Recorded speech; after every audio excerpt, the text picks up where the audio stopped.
Just Another Monster contains adult themes, violence, and content that may be sensitive to some listeners. Listener discretion is advised.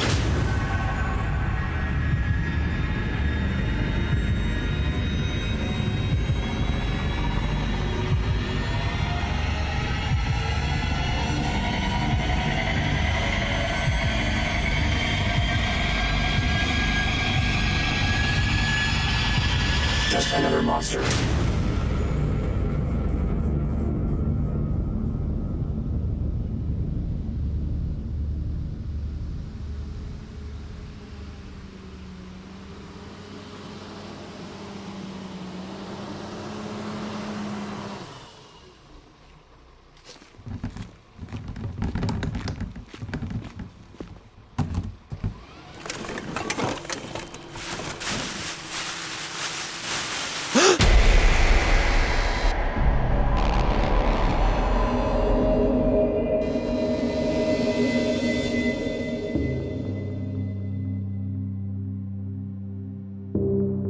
Welcome to episode 2, season 1 of Just Another Monster, where we shed light on the monsters that live among us. On this episode, I'll be talking about the absolutely horrifyingly brutal case of Ingrid Lyne from Renton, Washington. Now, I have to warn you, this particular case contains some content that may be triggering for some. This episode will touch on some sensitive subjects and will demonstrate why we really need to pay attention to mental health in today's society.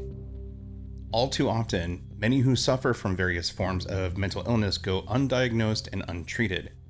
This not only poses a risk to those who are suffering or those closest to them, but it poses a risk to us all. It also touches on matters of online dating. More and more people are turning to online solutions to meet other people, especially since COVID. In March 2020, Tinder recorded its highest number of swipes in a single day. 3 billion. That's crazy. From March to May of 2020, OkCupid saw an increase of 700% for dates, and Bumble's video calls increased by 70%. Now, it's safe to say that online dating is a mainstay, and I know for a fact that it works. I've never been on a date through an app myself, but I have many close friends who have found lasting relationships through them. While we are seeing a massive increase in online dating, not everyone you know or meet are who they appear to be. I think this case is a sobering reminder of exactly that. So, let's get on with it, shall we? Sit back, relax, and let me tell you a story. A story of just another monster.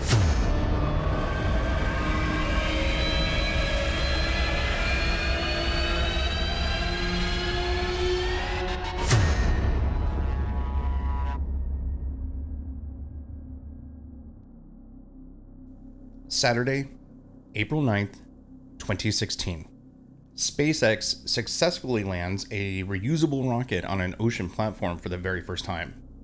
A 7-year-old boy from Afghanistan was rescued from a sealed lorry on a British motorway after texting someone in the US for help. And Bernie Sanders took Wyoming. And it was also the day a man from Seattle, Washington, named Mike Navazio, made a chilling and gruesome discovery. Mike Navazio had been out of town for a few days and had just returned home at around 4:30 p.m. that afternoon. Knowing that Seattle's waste management would be doing their weekly pickup while he was gone, Mike had left his trash cans and recycle bins outside on the curb.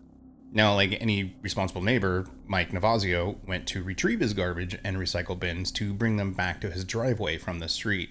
Mike Navazio started to wheel the recycle bins back into his driveway when he noticed that the recycle bin that should have been emptied days earlier seemed heavier than it should have been. Mike then decided to open the bin and investigate what would be causing his bin to feel so heavy. When he looked inside, he had noticed that someone used his recycle bin to dump their garbage. So he decided to pour the contents of the bin out onto his front lawn. 3 semi-translucent trash bags came tumbling out of the bin, and one of them appeared to contain human remains. It was just 3 bags in the bottom of the bin that were incredibly heavy and weren't supposed to be there. I grabbed the first bag and it was so almost professionally packaged that it was very eerie, and you could see as I pulled it out what it was, the outline of a face. It was at this moment Mike Navazio called 911. 911 emergency. This is gonna sound really bizarre, but I went to go grab my recycling bin, and there were 3 white trash bags in the recycling bin, and I went to lift them out, and honestly, it's freaking me out, but it looks like a foot. The Seattle police and medical examiner arrived at Mike Navazio's home and immediately set up a crime scene perimeter. It was then that the medical examiner opened the 3 plastic bags and discovered human remains. Wrapped up inside the bags contained a human foot, a left arm with the hand still attached to it, a lower leg, and a head. There were no signs of decomposition, and the facial features were very much intact, which allowed them to immediately identify the remains. Unbeknownst to Mr. Navazio, but he had just discovered some of the remains of Ingrid Lyne of Renton, Washington. Ingrid Lyne was a 40-year-old mother of 3 young girls who worked as a nurse at the Swedish Medical Center in Seattle, Washington, and she had already been missing for nearly 24 hours. On Saturday, April 9th, 2016, the same day Ingrid Lyne's remains were discovered, Philip Lyne, Ingrid's ex-husband, had arrived at her home to drop off her 3 daughters. Even though Phil and Ingrid had been divorced for some time, they did maintain a friendship of sorts in an effort to continue to co-parent their 3 young daughters. 10-year-old Noelle, 8-year-old Brooke, and 6-year-old Reese. Ingrid and Phil had coordinated a time to meet at her home on the morning of April 9th to drop off the 3 girls. When Phil arrived at Ingrid's home at around 10 a.m. that morning, he had noticed that Ingrid's Toyota Highlander was not parked outside of the home as it normally would be. Now, this was pretty strange considering Ingrid was not scheduled to work that morning, and she was so eager to see her daughters, it would be very unlikely for Ingrid to not show up. It just wasn't like her to do something like that. Thinking that Ingrid may have just run a quick errand, Phil decided to call Ingrid, but she didn't answer. In fact, Phil called several more times, but there was no response from Ingrid at all. No return calls or text messages. Phil's concern began to intensify, so he decided to reach out to Ingrid's mother, Jorga Bass. Ingrid's mother had told Phil that she had a spare key and agreed to meet with Phil at Ingrid's home. Jorga rushed out to meet with Phil, and once she got there, she and Phil decided to enter Ingrid's home together. Upon entering the home, everything appeared to be normal. There were no signs of someone breaking into the home, nothing in disarray, and more importantly, no sign of Ingrid. In fact, Jorga had discovered Ingrid's purse, driver's license, cell phone, and other personal belongings still inside the home. Now, it wasn't like Ingrid to leave her home without these items, so did she go on a walk somewhere? Was she at a friend's? Was she at a neighbor's? Ingrid's mother and her ex-husband knew that she would never leave to go anywhere without at least letting them know, especially if she had plans to see her daughters. Jorga and Phil's concern elevated to a dreaded fear that something terrible may have happened to Ingrid. Jorga wasted no time and called 911 to report Ingrid missing. Jorga and Phil then frantically began reaching out to friends and neighbors of Ingrid in hopes that they may know where she was. One of Ingrid's friends actually responded and mentioned to them that Ingrid had sent her a text message just the night before. Ingrid had sent her friend a text message at around 10:35 p.m. on April 8th, mentioning she was out on a date. One of Ingrid's neighbors had also mentioned that she had been recently dating a man named John. Now, at the time, very little was known about the man Ingrid was dating, but he had been seen coming and going from Ingrid's home for at least 6 weeks. Jorga and Phil had no idea who Ingrid was dating, or that she was seeing anyone at all, so this was news to both of them. Ingrid and her mother actually shared their mobile phone account, which allowed Jorga full access to Ingrid's phone records. Jorga then took it upon herself to look through the records to see if Ingrid had made any recent phone calls.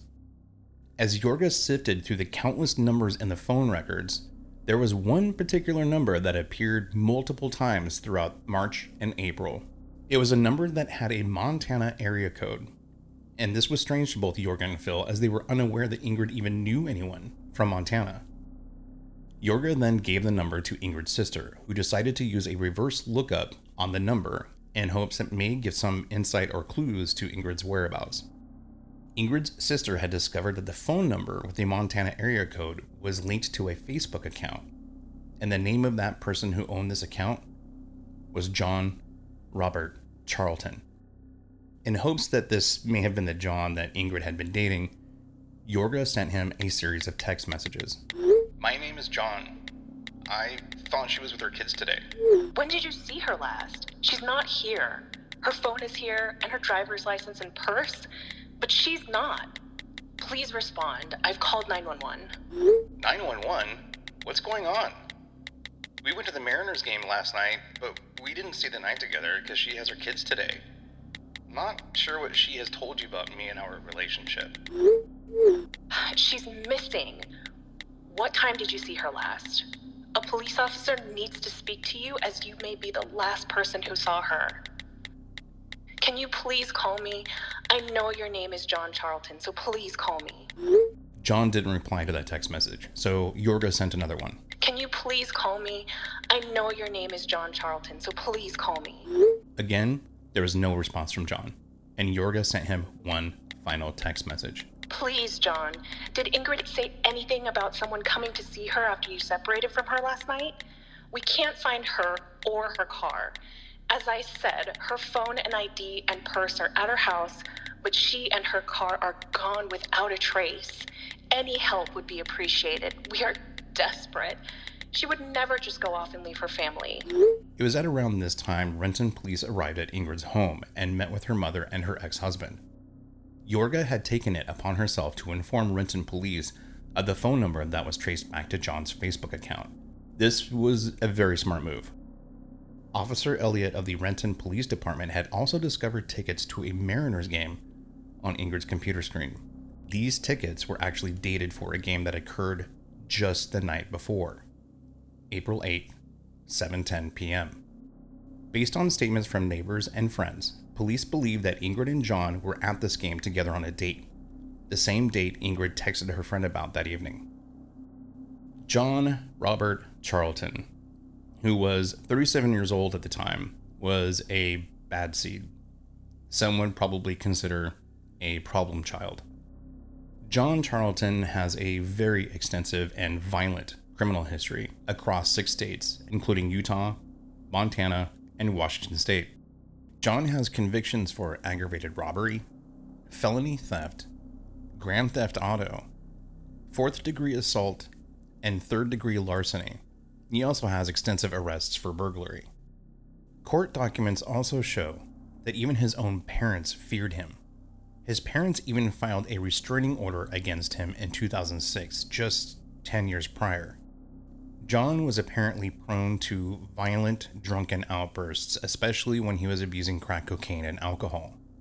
Documents show that he would become belligerent and violent for no particular reason, and become extremely abusive, so much so that they began to fear for their own safety.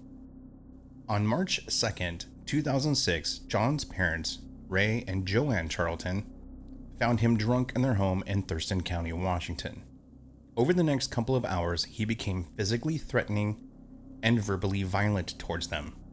At one point during this drunken, rage-filled episode, Ray Charlton states that John grabbed their copy of the movie Hannibal from a shelf, handed it to his mother, and said, "Watch this, and beware."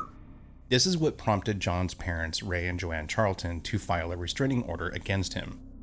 In the court petition his parents filed for the restraining order, they described him as violent and unstable.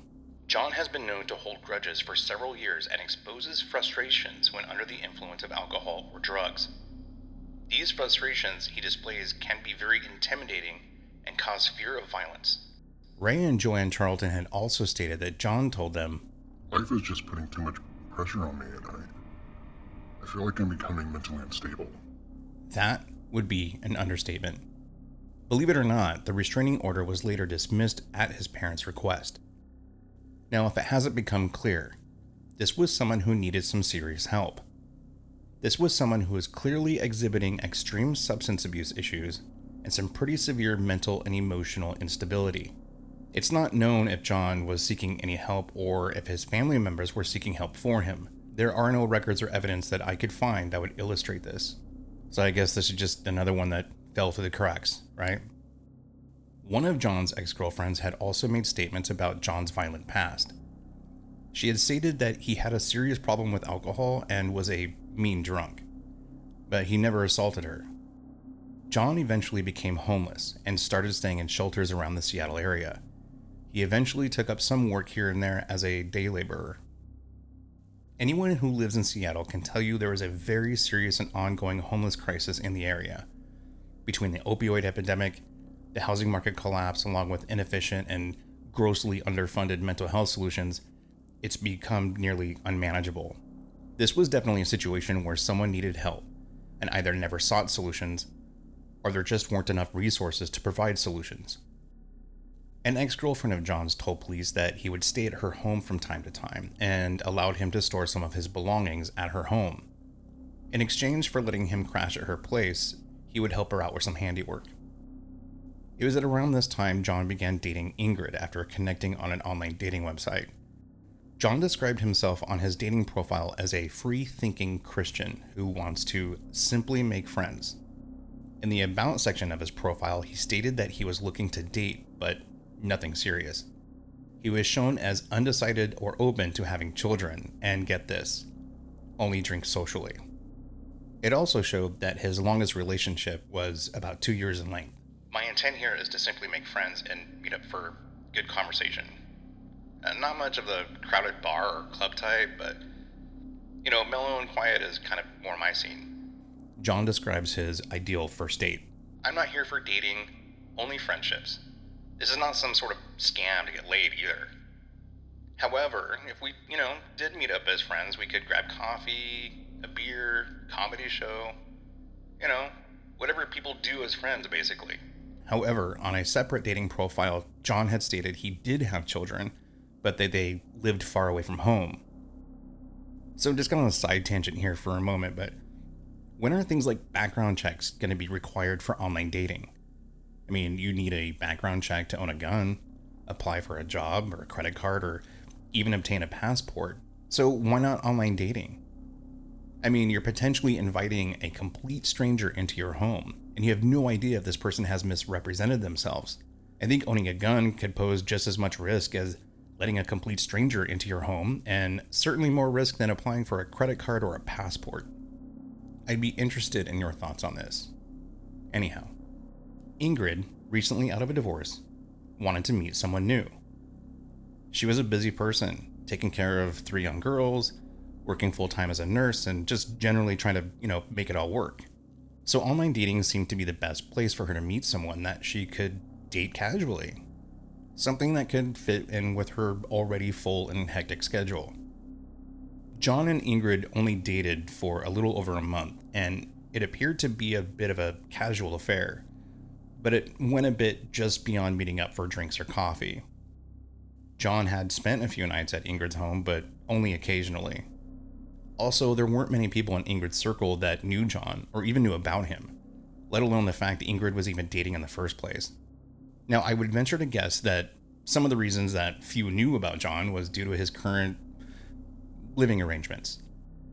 I'd be willing to guess that if her family and friends knew she was seeing a homeless drug addict with an extensive violent criminal history, they would have strongly objected to their relationship. On the evening of April 9th, the same day Ingrid was reported missing and her remains were discovered, John Charlton arrived at a bus station in Lake Stevens, Washington at around 10:30 p.m. He reached out to his ex-girlfriend to come pick him up. When she arrived at the bus station, she noticed that John had a swollen and injured lip. When he was asked what happened to him, he had told her that he had been robbed and all of his money was taken. He had told her this even though she noticed he still had his wallet on him, which, isn't odd by any means. I mean, most people that mug others are polite and upstanding citizens and have a, tendency to ensure their victims hold onto their wallets. It's a courtesy mugging. When she was later questioned by police, she would state that she only knew John for about a year and that he stayed with her at least 2 nights a week. He was supposed to come to her house on Saturday morning to help with some yard work, but had texted her saying something had come up. She continued to text John and made plans to have him meet her at the bus station. He then stayed at her home that night. On the morning of April 10th, 2016, John's ex-girlfriend received a text message from John's sister looking for him. His sister had been notified that the police were looking to make contact with him and was wondering if his ex had seen him recently. When asked about this, John stated that he had gone on a date with a woman who subsequently disappeared. Seattle investigators eventually arrived at Ingrid's home and learned of Officer Elliott's initial investigation. This prompted Seattle PD to obtain a search warrant for the home. At 1 a.m., Sunday, April 10th, 2016, investigators entered the home. While police continued to search Ingrid's home, they discovered a 15-inch wood pruning saw lying against the bathtub. Now, if you're unfamiliar with what a pruning saw is, think of a long, thin handle with a long, slightly curved and highly serrated blade at the end of it. It's the kind of saw that's used for cutting off thick tree branches with ease. Sometimes you'll see landscapers attach them to elongated poles to reach tree branches that are higher up. They also discovered a box of semi-translucent trash bags sitting on the kitchen counter, which matched the same ones that were used to discard Ingrid's remains. On Monday, April 11th, 2016, officers brought John Robert Charlton in for questioning. When John was questioned, he told police that he knew Ingrid and that they dated for about a month after meeting on a dating website. He stated that he often stayed at her house, but that he did not stay at her house the night of April 8th, as Ingrid's daughters were due back home the following morning. John also stated that he and Ingrid had gone to a Mariners game on the evening of April 8th. He states that after the game, they went to a bar near the stadium. They eventually left and drove back together to Ingrid's home in Renton using her vehicle. Many of the details he could not recall, as he stated he was highly intoxicated at the time.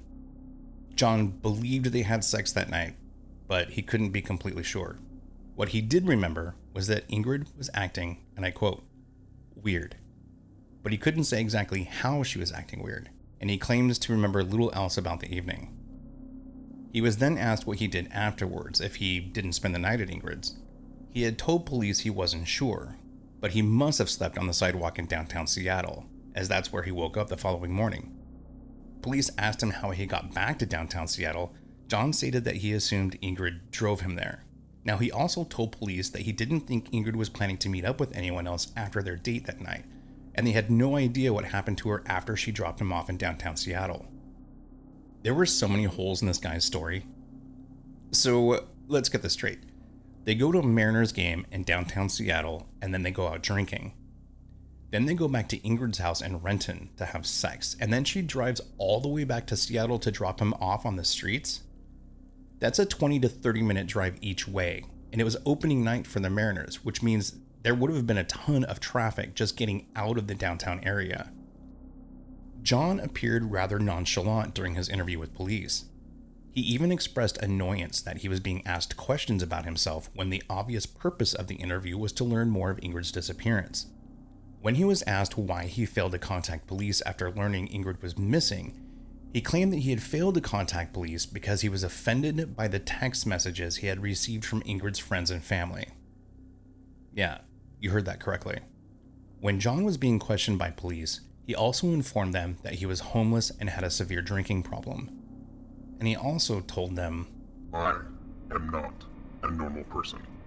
Yeah, no shit. This guy was a monster. It was at this time John invoked his right to an attorney and was not questioned further.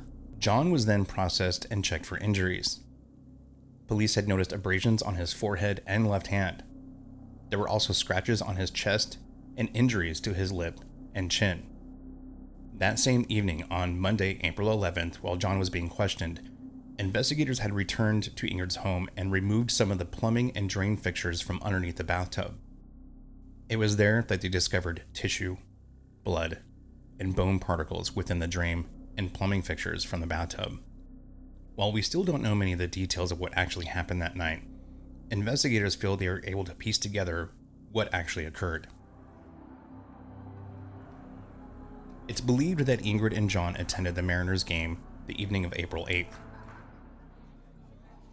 After the game, they left to go to one of the surrounding bars afterwards. It was opening night, so the bars were likely jam-packed full of people. From there, they went back to Ingrid's home in Renton, Washington. Now, the details of what happened after that, we may never actually know. But investigators believe that John, while extremely intoxicated, got into some form of altercation with Ingrid. Now, it may be easy to assume that John thought Ingrid was acting weird, but really, she was probably fearing for her safety and avoiding his advances since he was likely blackout drunk and changing into the monster that many knew him to be. And being as good-natured that Ingrid was, she allowed him to stay there because he was drunk and had nowhere else to go. During this altercation, John likely strangled Ingrid to death. In an effort to conceal what he had just done, he decided to dismember her body using the 15-inch pruning saw. He then used the garbage bags to store her body parts and then used her Toyota Highlander to drive into the Seattle area and dispose of her remains. After going over this case and looking at all the case files, I have a hard time believing that he was as intoxicated as he claimed to be. To be able to do what he did, I'd imagine you'd need most of your faculties. I'm willing to guess that he was blackout drunk and strangled her to death, but likely slept afterwards, enough to at least sober up. When he woke up, he came to the sobering realization of what he had just done and made an attempt to conceal the crime by dismembering Ingrid and making it look as if she just up and vanished. Ingrid's vehicle was later found in the downtown Seattle area. However, not all of her body parts were found. Over the next few days, some of Ingrid's body parts were discovered in a cooler that was abandoned on the side of a street. A week or so later, a woman made a grisly discovery while working a sorting line at a recycling center in Seattle, Washington. While working the sorting line, a woman found a human leg and a handbag that contained more body parts inside of it. Seattle police confirmed the remains likely belonged to 40-year-old Ingrid Lyne. John Robert Charlton was then arrested and charged with the murder of Ingrid Lyne. John pled guilty, and he was sentenced to 27 years in prison. The judge in this case, King County Superior Court Judge Julie Spector, told him that she would give him a life sentence if she was legally allowed to. She said, "What you did was vicious and cruel beyond anyone's belief." Honestly, I feel that I can say that this punishment was nowhere near enough. Now, he was given the maximum sentence that the King County Superior Court judge could legally hand down, but considering the brutal and horrifying nature of his crimes, the fact that he viciously took away the mother of 3 young daughters and then discarded her body parts as if they were worthless trash, this is the kind of monster that revokes their right to live any longer. That's just my opinion. At his sentence hearing, John spoke to the court and Ingrid's family, and he said, I agree. There are no words that can alleviate the pain it caused. For that, I'm truly sorry. After the guilty plea and sentencing, Senior Deputy Prosecutor Jeff Baird said that Ingrid's family had mixed feelings about the guilty plea. One sense, of course, it spared them the anguish of a very graphic and gruesome trial. On the other hand, I think that there's something a bit anticlimactic about not having a hearing on what actually was done to Ingrid Lyne. But I think and hope that ultimately they'll be relieved that they won't have to delve too deeply into the events that led to her death and followed her death. In some ways, we can look at this case and be thankful that John Charlton did not decide to take the case to trial. The brutal, disturbing, and preventable nature of this case would have been too much for Ingrid's family and loved ones to sit through. Listening to the details of what John did to Ingrid, reliving the brutal and violent way that Ingrid's light was taken from this world, is not something I think her family, and especially her daughters, should ever have to experience or know. If there was any one good thing this monster did, the single grain of decency he was capable of, it was his accountability. I refuse to give him the decency or credibility for that, but I do acknowledge it.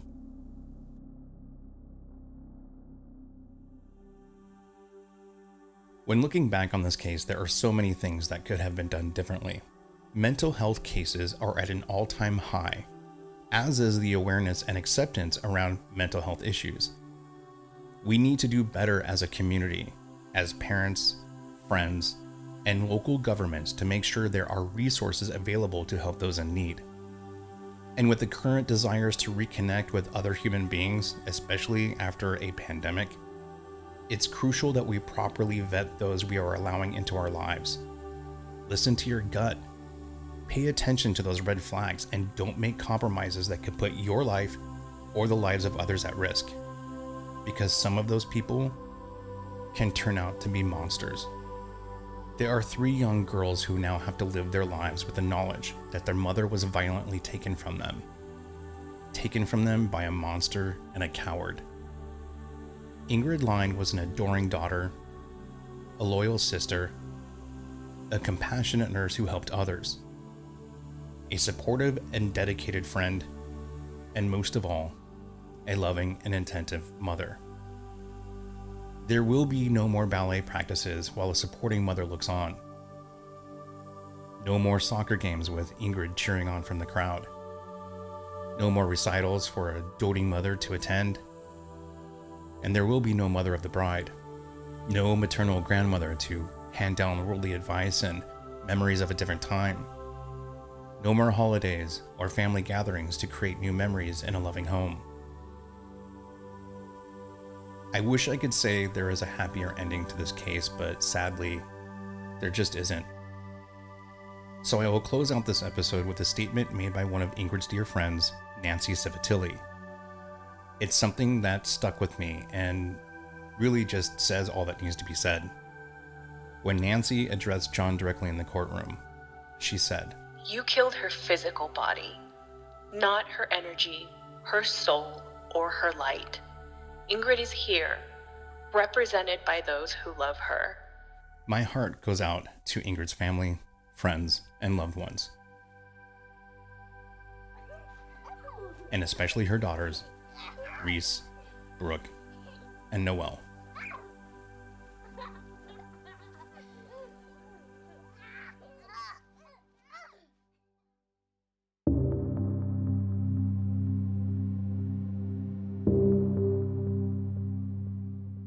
Thank you for listening to the second episode of Just Another Monster. Now, if you enjoyed the show, please be sure to follow or subscribe wherever you listen to your favorite podcasts. Your support for the show means the absolute world to me, so thank you. Thank you. And listeners, I want to hear from you. I've set up a phone number that you can call and leave me a voicemail. I want to hear your opinions on the cases I cover, or leave me some feedback about the show, or just call in and say hi. I will address your questions and comments in a new companion show called Just Another Monster Blacklight. You can talk about anything, the cases I covered, your opinions on the show, or just let me know how you're doing.